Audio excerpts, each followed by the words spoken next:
સાહેબ, તમારે ત્યાં જ્યારે પણ કોઈ દર્દી આવે છે તો તમારો એમને જોવાનો શું નજરિયો હોય છે અને તમે કઈ રીતે દર્દીઓને ટ્રીટ કરો છો? ઓકે, કેતનભાઈ, જનરલી અમારે ત્યાં જ્યારે પેશન્ટ્સ આવતા હોય છે, દર્દીઓ આવતા હોય છે, ત્યારે મારો એક જ ઇન્ટેન્શન હોય છે કે અહીંયા જ્યારે આવે છે એ પ્રોબ્લેમ લઈને, તો એ પ્રોબ્લેમની સાથે એ કમ્પ્લીટ થઈને ઘરે ના જવો જોઈએ. આ અમારો મેઇન ફોકસ હોય છે. અને સાથે સાથે એટલી કમ્ફર્ટની સાથે જવું જોઈએ કે જાણે એને એવું લાગવું જોઈએ કે ડેન્ટલ ટ્રીટમેન્ટ એની થઈ જ નથી અને થઈ ગઈ હોય. ઓકે, એવા અનુભવની સાથે એ જવો જોઈએ.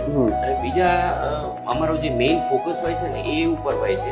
ઘણી વખત દર્દીઓ આવીને એવું કહેતા હોય છે કે મને આટલું કરી આપો, અને એને અમે ત્યાં સ્ટોપ કરીને એવું કહીએ કે આટલું જરૂર નથી, જરૂર ફક્ત આટલાની છે. તમે આટલું કરશો તો આટલા વર્ષો સુધી આને પ્રોબ્લેમ નથી થવાનો.